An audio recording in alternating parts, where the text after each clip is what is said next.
Bismillahirrahmanirrahim. Assalamualaikum warahmatullahi wabarakatuh. Halo semuanya, perkenalkan nama saya Anis Hasana, program studi pendidikan agama Islam kelas B semester 5. Di sini saya akan mereview sebuah skripsi dengan jenis penelitian biografi, dan video ini dibuat untuk memenuhi tugas dari mata kuliah metodologi penelitian kualitatif yang diampu oleh Ibu Andina Nurul Wahidah, MPD.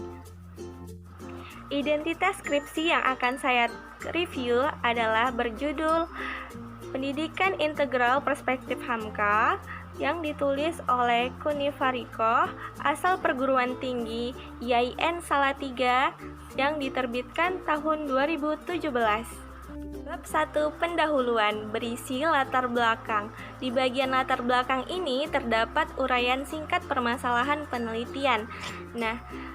Peneliti melihat bahwa fenomena yang terjadi di masyarakat saat ini, arah gerak tujuan pendidikan Islam cenderung bersifat taklim dan tarbiyah saja. Hal ini disebabkan karena pemahaman dan pemikiran masyarakat yang cenderung bersifat materialistis. Tidak hanya itu, dalam pendidikan saat ini terjadi yang namanya dikotomi dalam ilmu, yakni antara ilmu agama dan ilmu umum. Seiring dengan terjadinya dikotomi tersebut, muncul fenomena pemikiran orang yang menyebut dirinya sebagai orang umum untuk tidak menyangkut pautkan ilmu pengetahuan dan agama.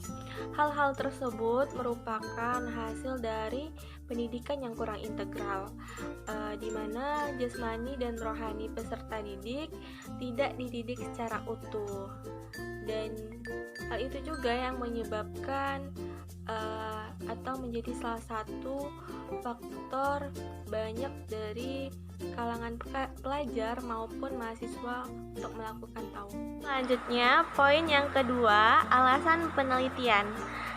Di skripsi ini peneliti menjelaskan alasan peneliti tertarik untuk meneliti pemikiran Hamka tentang pendidikan integral. Karena Hamka merupakan sosok yang relevan dalam memberikan pengaruh terhadap pemikiran masyarakat, khususnya bagi dunia pendidikan Indonesia.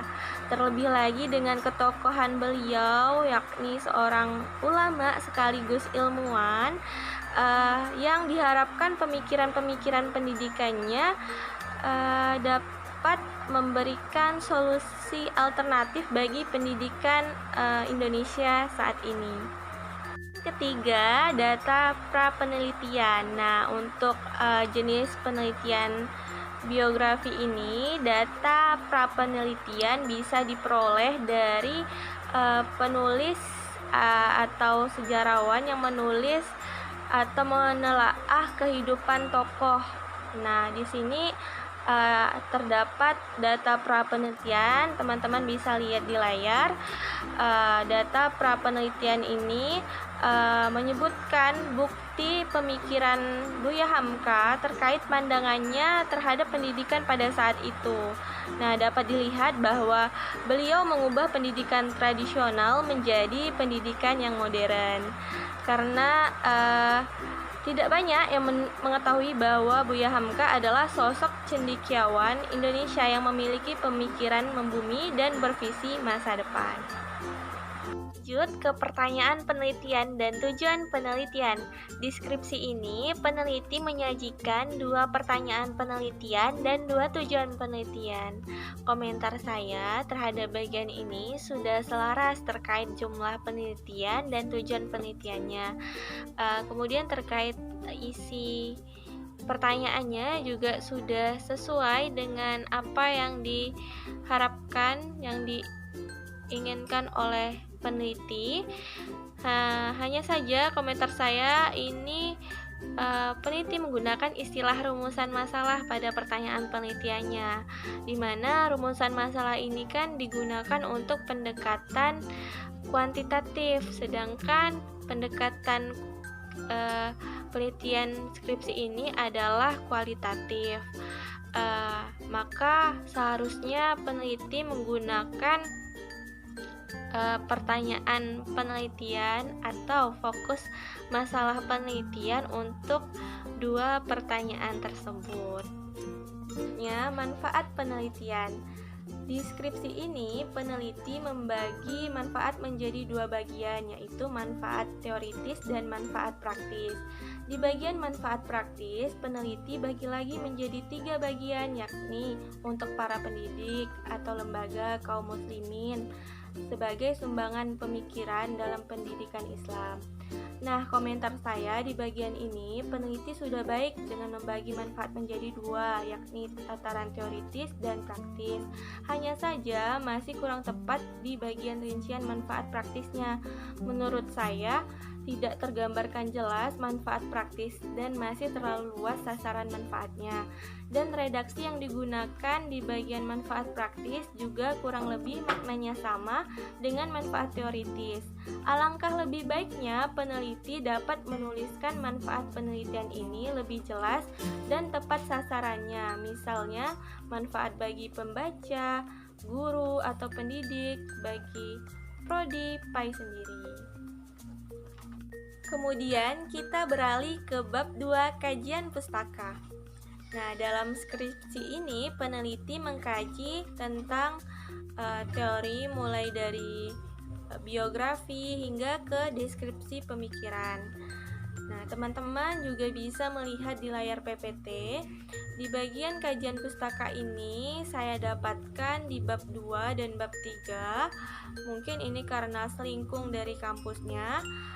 Sedangkan untuk sub kajian pustaka sendiri saya dapatkan di bab 1 bagian E. Nah, itu berisi tentang kajian penelitian terdahulu atau kajian penelitian relevan.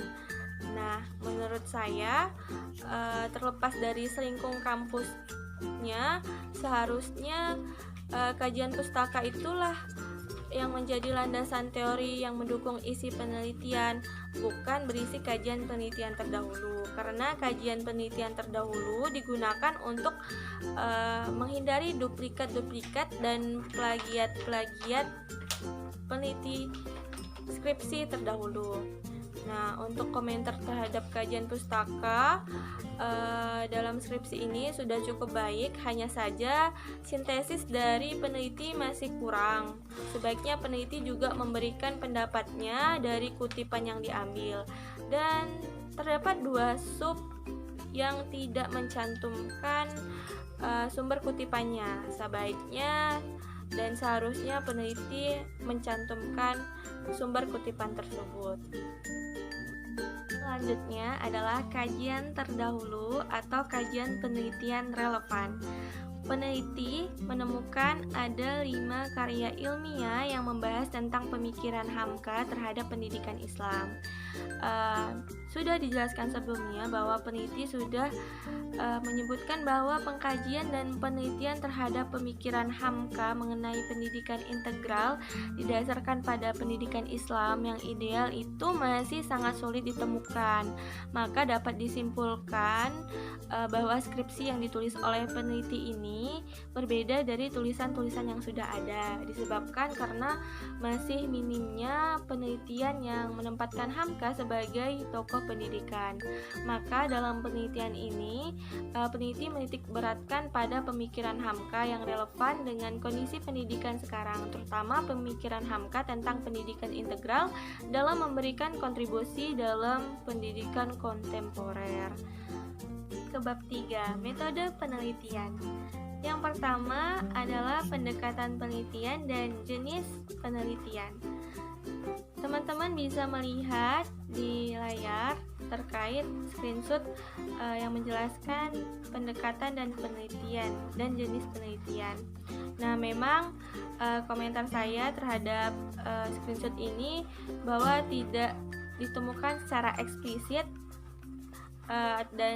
atau secara jelas terkait jenis penelitian yang digunakan adalah biografi, tapi yang disebutkan di atas adalah jenis penelitian kualitatif bercorak studi pustaka atau library research. Namun dari yang saya baca dan dari contoh referensi yang telah diberikan, sehingga saya berani mengkategorikan bahwa skripsi ini adalah jenis penelitian biografi karena isinya itu memang membahas biografi dan pemikiran dari tokoh. Kemudian juga disebutkan di atas jenis penelitiannya itu kualitatif. Nah, itu salah karena kualitatif itu harusnya pendekatan penelitiannya, karena pendekatan penelitian itu kan ada kuantitatif, kualitatif, dan mixed method. Nah, itu salah satunya. Karena kemudian pendekatan itu juga berdasarkan paradigma, sedangkan jenis itu berdasarkan pendekatannya. Nah, jadi konsepnya berbeda, tapi saya yakin dan mengkategorikan bahwa skripsi ini adalah pendekatan kualitatif dengan jenis penelitian biografi. Kemudian tempat dan waktu penelitian. Nah, saya juga tidak menemukan tempat dan waktu penelitian di skripsi ini. Jadi komentar saya, seharusnya peneliti menuliskan waktu dan tempat penelitian karena karya ilmiah hendaknya memuat data-data yang berupa fakta di lapangan. Sumber data penelitian. Di sini peneliti sudah membagi menjadi dua, yakni data primer dan data sekunder, di mana data primer ini diperoleh dari sumber asli. Di antaranya adalah karya-karya dari Buya Hamka sendiri, karena ini jenis penelitiannya biografi. Nah, jadi sumber data primer yang dicantumkan oleh peneliti adalah yang diperoleh dari sumber asli. Teman-teman bisa membaca di layar. Kemudian yang kedua ada sumber data sekunder, adalah buku-buku dan tulisan yang mengulas gagasan atau pikiran orang lain dalam rangka membahas pemikiran Hamka. Nah, dalam penelitian ini yang menjadi sumber data sekunder adalah buku-buku yang ditulis oleh orang lain terkait pemikiran Pak Hamka. Teman-teman juga bisa membaca di layar. Nah, komentar saya terkait sumber data dalam penelitian skripsi ini, saya rasa sudah tepat pengkategoriannya. Ada sumber data primer dan data sekunder. Hanya saja di bagian sumber data sekunder, peneliti mencantumkan website. Nah, ini pesan saya untuk sebisa mungkin menghindari pengutipan yang berasal dari website yang tidak ilmiah. Teknik dan instrumen pengumpulan data.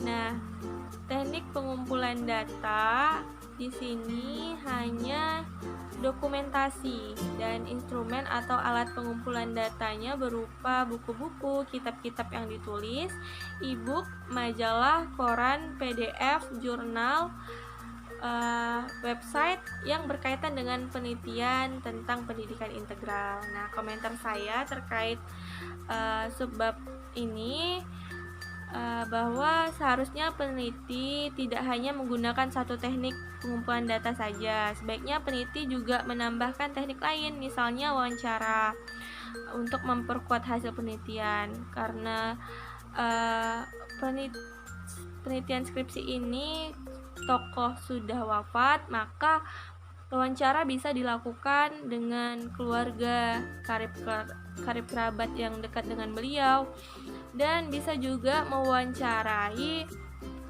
kepada ahli sejarawan atau penulis yang membuat buku dan menelaah kehidupan tokoh, karena ini penting dan menambah sudut pandang untuk memperkuat kebaharuan hasil penelitian. Kemudian ada teknik analisis data. Teknik atau metode analisis data yang digunakan peneliti dalam skripsinya ini menggunakan dua cara yang saling bergantian, yaitu yang pertama proses analisa deduksi, yaitu dengan cara mengumpulkan data-data dalam permasalahan umum kemudian mengkerucutkan pada proses pengambilan permasalahan-permasalahan yang bersifat khusus. Yang kedua, proses analisa induksi atau dari khusus ke umum. Caranya dengan menganalisa dari data yang bersifat khusus kemudian yang bersifat umum, kemudian dianalisis hingga mampu menghasilkan sebuah kesimpulan yang sesuai dengan tujuan utama penelitian. Komentar saya di bagian ini bahwa Saya rasa peneliti kurang menjelaskan secara detail terkait teknik analisis datanya. Peneliti hanya menjelaskan secara teoritis saja. Seharusnya peneliti juga merincikan lagi tentang bagian mana yang dikenakan cara atau proses dari masing-masing teknik yang telah disebutkan. Terakhir, teknik pemeriksaan keabsahan data. Nah, saya tidak menemukan dan peneliti juga tidak mencantumkan teknik pemeriksaan keabsahan data. Artinya, data-data yang diperoleh peneliti ini belum dapat sepenuhnya dipercaya hasilnya. Seharusnya peneliti melakukan teknik pemeriksaan keabsahan data. Karena ada banyak sekali uji keabsahan data dalam penelitian kualitatif. Mungkin sekian reviewan skripsi dari saya. Mohon maaf apabila banyak kekurangan, kesalahan, dan teman-teman bisa menambahkan saran dan komentar di bawah agar kita kedepannya dapat mengkoreksi dan bisa menjadi lebih baik lagi dalam proses reviewannya. Terima kasih atas perhatiannya. Wassalamualaikum warahmatullahi wabarakatuh.